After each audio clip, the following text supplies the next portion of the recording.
Velkomin aftur að fara að síða á seinni hlutan hjá okkur en við eigum nokkur mjög áhugaverð viðtöl eftir hér í settinu í horninu í Hörpu á sjávarútvegsráðstefnunni 2025 þar sem allir eru að róa í sömu átt.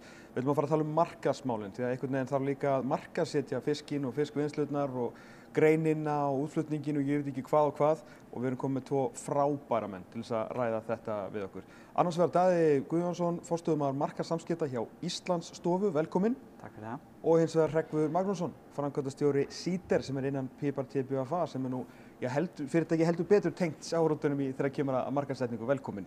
Takk hérlega. Herru, kannski byrjum á þér aðeins Daði, af því að þú ert nú með erindi hér á eftir ásamt Valgeiri Magnúsinni, miklu betur þekktur sem vel á sport. Svona, það sem mér fannst svona kannski áhugaverðast var hinn risastóra spurning af hverju erum við best í fiski?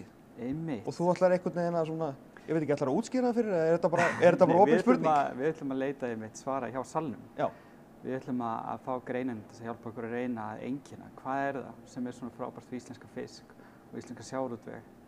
Það er bara svo áhugavert þegar við erum að fara með markaðsrannsóknir úti á markaðssvæðinum að þegar við spyrjum beint neytendur hver er munurinn, hvað tengir við þegar þú hugsar íslenska fisk eða norskan fisk, þá er mjög áhugavert að sjá hvernig hugurinn er hjá neytendum, hvort það sé einhver aðgreining og það er það sem við ætlum að kafa dýpra í á erindinu og við ætlum að reyna að fá þá líka salinn með okkur í að reyna að skilja, erum við að fara að skapa okkur eitthvað sérstakt svona pláss á hillunni sem einhver ákveðin fiskur eða einhver ákveðin uppruni.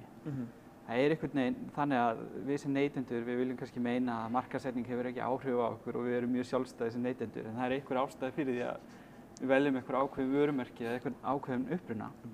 Og það er það sem er okkar starf, að það er að reyna að vera samkvæmt saman okkur úti á mörkuðum, vinna saman með greininni og reyna að koma þá einhverjum áhrifamiklum skilaboðum framfæri. Og það er það sem við ætlum að leitast við á málstofan okkar. Hver er staðan í dag með þetta, bara svona því að Íslandsstofa sér nú svona allsherjar markaðssetningu fyrir landið okkar. Svona hvar stendur íslensku sjávarútvegur í dag svona í þessum heimi? Þetta er áhugavert sko. Við erum búin að vera með bara markvisst markaðsstarf á ákveðnum svæðum. Og sjávarútvegur er áhugaverður að því leyti ef maður ber saman til dæmis ferðaþjónustu og sjávarútveg. Þú ert með ferðaþjónustu þá ertu með svona frekar einsleita vöru, það er þessi áfangastæðir sem einhvern veginn á við öll markaðssvæði. En í sjávarútvegi þá erum við ótrúlega svona afurðadrifin eftir ákveðnum svæðum. Saltfiskurinn á Spáni, þorskurinn og fish and chips á Bretlandi og núna erum við einmitt að svona hefja ákveðna vegferð í Þýskalandi með gullkarfa. Og staðan er svo að við erum ekki með, sko ef við berum okkur saman við önnur lönd, eins og Noreg sem er kannski með 7 milljarða í markaðsfé á ári, þá erum við talsett frá því. Þannig að við þurfum bara sem lítil eyja að hugsa þá öðruvísi og vinna þá saman og nýta bara peningarnir sem best. Þannig að okkar markaðsstarf snýr meira að svona B2B og að vinna með fagaðilum sem eru þá annaðhvort í innkaupum eða eru þá í svona matreiðslugeiranum og við vinnum þá bara markvisst við þeim til þess að hjálpa okkur að koma, þeir hjálpa okkur að koma vöruna á framfæri. Ég meina, Daði svona sér Ísland sem heild, þá Hreggviður, ert þú hjá Pipar og með fyrirtækin svona svolítið beint og Pipar og Síder hafa nú svona einhvern veginn bara, ekki bara einhvern veginn, hafa svona endað í því að vera bara með, vera mjög stór markaðsaðili, fyrirtæki í sjávarútveginum. Þannig að þú þekkir þetta mjög vel. Já, heldur betur og ég tek alveg heils hugar undir með honum Daða sko að þetta viðfangsefni er gríðarlega skemmtilegt en þetta skiptir okkur Íslendinga gríðarlegu máli. Þetta verða á endanum ofboðslegir hagsmunir fyrir okkar vöru sem við erum hér að þróa og selja út á landi. Og þegar að þú nærð vörumerkinu íslenskur fiskur upp í hugum neytenda að þá getur þú selt hann á hærra verði. Og núna erum við búin að vera að selja að meðaltali síðastliðin ár fiskinn okkar örlítið hærra en norðmenn en það er búin að núna ná einhverju jafnvægi. En leið og við erum með fullana vöru þá er náttúrulega meiri arður í því, það er kannski önnur umræða. En við höfum unnið með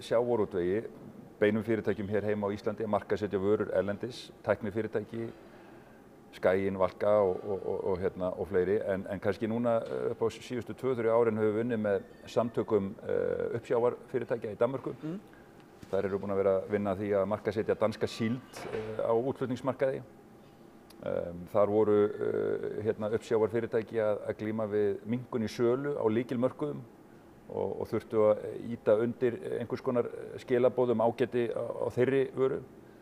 Svo erum við búin að vinna með kanadískum sjávarútvegi á austurströnd Kanada og það verkefni er búið að vera svo skemmtilegt. Það voru 3 vörur, 3 fisktegundir og þú nefndir karfan á Þýskalandsmarkaði. Þar var ein tegundin, sérstök tegund af karfa og það er kvóti, það er nóg til en það er ekkert verið að veiða og það er ekkert verið að selja. Og svo fóru menn að hugsa frá þessari grein, samtökum sjávarútvegsfyrirtækja þarna í Kanada. Hvernig eigum við að selja þennan karfa vegna þess að þessi sérstaka tegund af karfa er minni, þannig að þegar þú ert búin að vinna hana þá ertu með hlutfallslega hærri kostnað á að vinna vöruna og þá kannski er hún ekki það arðbær að selja á erlenda markaði. Þannig að þetta er búið að vera svolítið áskorun fyrir Kanadamennina. En við svolítið snérum þessu við og reyndum að búa til eftirspurn áður en farið var að fara í og kaupa flugmiða og fara með kokka og halda íventa og tengja við fólk og við fórum í markaðsherferð þar sem við vorum að plasera og talandi um mörkunina og branding að við erum að plasera þennan karfa ekki við hliðina á öðrum karfategundum. Heldur erum við að horfa eftir miklar markaðsrannsóknir og leita að innsæi, alveg svo Daði vísar í og það er gulls í gildi að gera það vel. Að við erum að plasera þá þessa fisktegund við hliðina á minni fisktegundum sem eru seldar sem delicacy og premium vara á erlendum mörkuðum, Asíu og annað slíkt. Og leið sköpum við hugrenningatengsl við þá premium vörur og þá allt í einu kom eftirspurn fyrir þá á verðum sem að Kanadamenn voru sáttir við. Og nýlega fengum við hönnunarverðlaun fyrir þessa vinnu okkar. Þetta var mikil vinna yfir smá tímabil en við fengum Red Dot hönnunarverðlaun fyrir þessa vinnu, þannig að þetta er búið að vera mjög skemmtileg vegferð. Þetta er svo merkilegt því að bara maður heldur að það þarf einhver að veiða þetta og svo þarf að selja þetta og þessi útflutningur og þessi geiri er orðinn svo harður og svo rosalega mikil samkeppni. Ég tala nú ekki bara eins og laxinn okkar við Norðmennina og bara ég veit í hvað og hvað. Þannig að svona bara hversu ótrúlega mikilvæg markaðssetning er ef að útflutningurinn á bara að skila sér og líka bara í gæðum og verði Algjörlega, ég held að íslensku sjávarútvegur, þú finnur ekki betur sölumenn. Það er bara virðiskeðjan og allt það er alveg upp á besta sem hægt er að biðja En ég held að við eigum eitthvað inni með markaðssetninguna og nefnum karfa. Mér finnst það svo áhugavert dæmi sem í Þýskalandi. Þar hefur ekki verið kannski markvisst markaðsstarf á þeim markaði og bara ef við lítum á síðustu 10 ár að íslenskur gullkarfi var í svo frábæri markaðsstöðu og við mist hlutdeildina alveg niður. Það er eitthvað sem við þurfum að vinna í núna með greinin, reyna að skilja eru neytendur hættur bara að borða karfa eða eru við allt í einu orðin bara ekki sama hilluvaru við vorum og eða þá einhverju að gera bara frábæra vinnu fyrir Kanada og það er svo áhugavert. Mér finnst líka áhugavert þegar maður skoðar dæmi bara hvað er markaðssetning og annað. Það er að vera top of mind líka. Og þegar þú ferð inn í búðina og ætlar að velja vöru að þú hugsar, mig langar í íslenska fisk eða ég hugsa gæði því ég hugsa íslenska fisk. Og þetta er svo áhugavert þú horfir eins og bara Bretland. Þú veist, þegar við vorum í þorskastríðinu, ekki kannski besta markaðssetning í heimi, en þú varst rosalega top of mind að Ísland var fiskveiðið þjóð. Bara fiskveiðið þjóðin og verður saman síðan kynslóðir bara ef við spyrð opnu spurningar bara hvað land hugsar gæða, sjávarafurðir að eldri kynslóðin alveg Íslandi er mjög ennþá top of mind hjá þeim, ég segi Ísland en það er einhvern veginn eins og að við séum á bókstaflega deyja út í top of mind því að þú ferð sér í yngri kynslóðir það er bara svona lína. Það er það sem að við þurfum að passa þá líka er að við séum að tala við yngri kynslóðir sem eru framtíðarkaupendur og eru komin á markað að kannski eru þau að hugsa þetta öðruvís og við þurfum að minna á okkur. Eru þau að hugsa önnur lönd þá sem besta fiskinn eða bara ekki að hugsa fisk yfir höfuð? Í allan það sem við sjáum ef þú berð saman til dæmis Noreg, að það frekar flöt lína og þau eru í miklum markaðssetningu gagnvart í rauninni líka þeim markhópi. Á meðan í rauninni við höfum ekki fjármagn til að vera í einlegri neytendamarkaðssetningu fyrir íslenska sjávarútveg. Þannig að maður svona veltur fyrir sig hvort það sé einhver tækifæri þar því okkur finnst eiginlega frekar sorglegt að sjá svo þróun og maður hefur smá áhyggjur fyrir framtíðina. Við erum að fá frábær verð núna en við viljum hins vegar líka byggja okkur þannig framtíð að við séum að vinna á þeim grundvelli. Þetta var sama áskorun og uppsjávarfyrirtæki í Danmörku voru að glíma við með síldina að sko þetta svona kynslóðin sem að kaupa síld bara eldast og hún ekki endurnýjast. Og í svona innsæðisvinnu þá, ég meina sjávarútvegurinn að framleiða vöru sem holl og við höfum öll gott að því að borða meiri fisk og við vorum að sjálfsögða að tala heilsusamlega eiginleika í skilaboðinu en það sem var ákveðið að gera var að það sem við vorum að fara að tala við 25 ára og 32 ára töluvert yngri mögulega framtíðarneytendur út af því að það var viljinn svipað eins og við erum að glíma við að þá allt í einu sko var ákveðið að fara í að hluta til voru skilaboð sustainability vegna þess að það að veiða síld þegar hún komin á diskinn hjá þér þá ber hún einhvern minnsta kolefnisfótspor í þessum fæðustiga samanborið við þá kannski nautakjöt og annað slíkt og þetta náttúrulega líka eitthvað sem að íslensku sjávarútvegur getur talað og þá allt í einu eru svona skilaboð komin á ákveðna markhópa sem að virkaði mjög vel þannig að við þurfum að vera svolítið þannig hugsandi að við séum að hugsa út fyrir kassan og einmitt að herja á yngri framtíðarneytendur. Það vantilega skiptir yngra fólk máli í dag eins og kannski Hreggviður að koma inn á bara hvernig, ekki að fullyrða þetta því að frekar format í spurningu, skiptir það meira máli hvernig maturinn kemur á diskinn eða? Samkvæmt rannsóknum já en það samt áhugavert að sjá með yngri kynslóðina að þetta eins og því að vera sína markaðsmálum fyrir krónuna og annað að þú veist þetta skiptir gríðarlega miklu máli og þau segja það en síðan þarf maður líka að sjá hvernig þeir hegða sér hvað eru þau að kaupa og annað að maður sér í rauninni það sem kom mér á óvart var að eldri kynslóðin var að kaupa með ábyrgari hætti skiljiði en var ekki eins mikið að segja að það skiptir sér máli og öfugt þannig að svona þegar maður horfir á þetta svona þverskurð maður finnur að sjálfbærni skiptir meira máli en aður en þetta samt eitthvað sem að þróast í ákveðnar áttir og maður sér ýmsar breytingar í þessum efnum líka þannig að maður þarf líka að finna hvað atriði að keyra mest kannski ákvörðuna á kaup og annað en ég held samt sem áður að sjálfbærni gríðarlega mikilvægur hlutur til að koma á framfæri og einn helstu aðgreiningarþáttur íslenskum sjávarútvegs sem við ættum að byggja á. Það er búið að vera sérlega áhugavert að hlusta á fyrirlesari hér og auðvitað Guðmund og með ákveðin skilaboð en alveg ég hafði sérlega gaman að hlusta á Ægi. Á Iceland Seafood. Já, Iceland Seafood og hann auðvitað talar virðiskeðjuna og búinn að vera lengi í bransanum og náttúrulega mikið erlendis og með puttan á púlsinum og hlutverk vinnslunnar hér á Íslandi og svo framvegis. Og það er svo áhugavert að hlusta á þessi dæmi sem að hann talar bæði í Þýskalandi og niður í Suður-Evrópu að sko það er eins og það sé verið að selja sko fisk sem íslenska sem ekki íslenskur. Og það er verið að taka DNA-prófanir og hvað var þetta 17% af einhverju mengi í sko Suður-Evrópu er bara einhver fiskur seldur sem íslenskur. Þetta segir þetta okkur að staða íslensks fisks sé góð, en hvað erum við að gera svo meira með það?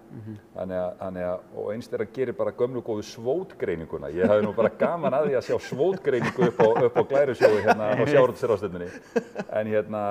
Og hún var það góð að ég tók mynd af henni, sko. En auðvitað þar í tækifæri, þar náttúrulega mikið að tala þetta topic, sko. Það ímyndin, markaðssetningin, og ég held og tek undir með Ægi og veit að við Daði erum þar algjörlega skoðanabræður að tækifærin eru til staðar en það þarf samhent átak þá að aðilar úr sjávarútvegi og þá ríki og Daði og hans félagar taki höndum saman og þetta held ég að sé svona ákveðið lykilskref í þessu að sameinast sem grein í að efla stöðu og ímynd okkar íslensk sjávarútvegs erlendis.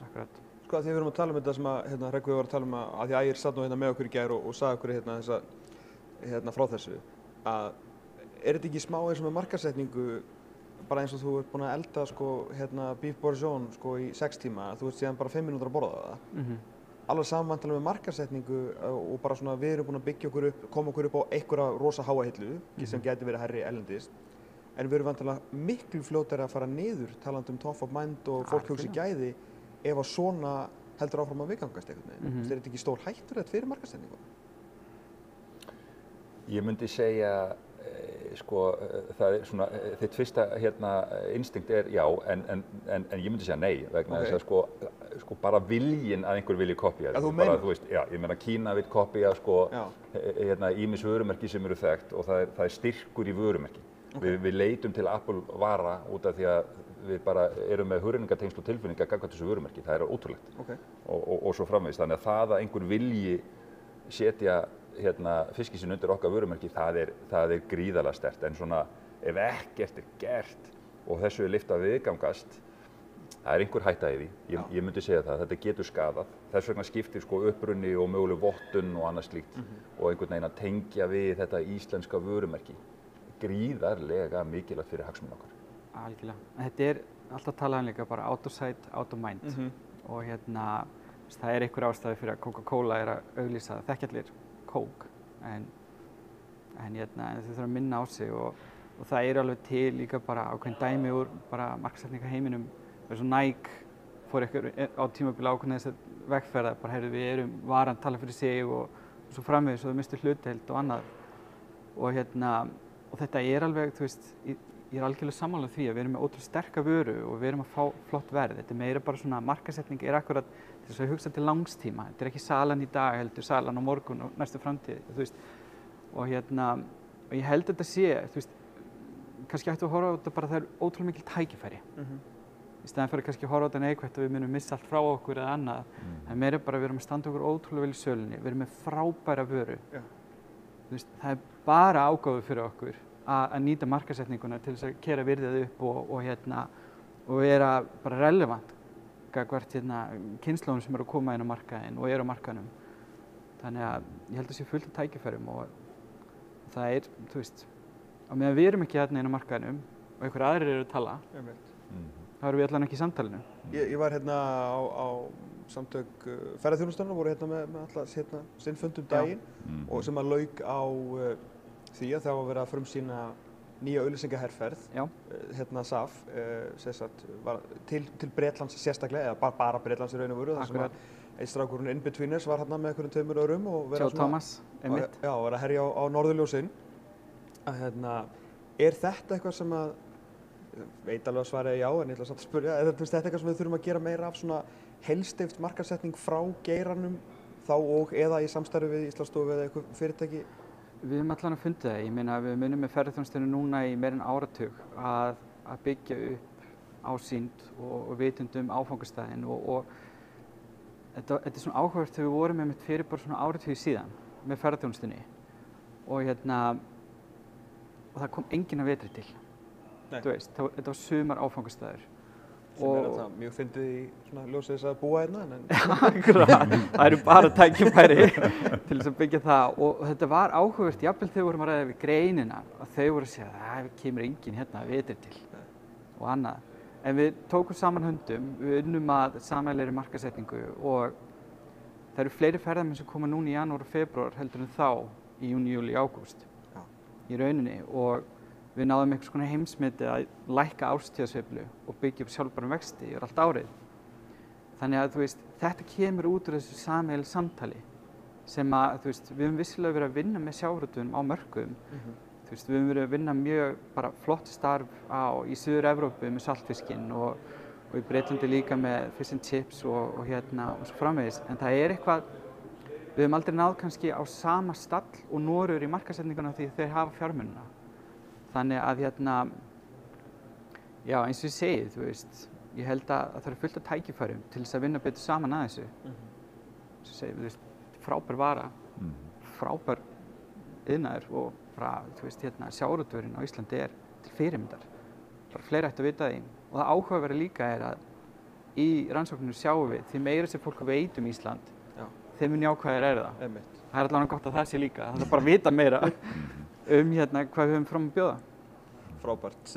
Þú fær allan að svara því okkur Ísland best í fiski hér á málstofunni á því ára eftir. Ég hlakka mikið til að fylgjast með því. Davíð Guðjónsson, Íslandsstofu, Hreggviður Magnússon, framkvæmdastjóri Cedar, takk kærlega fyrir að setjast niður með okkur.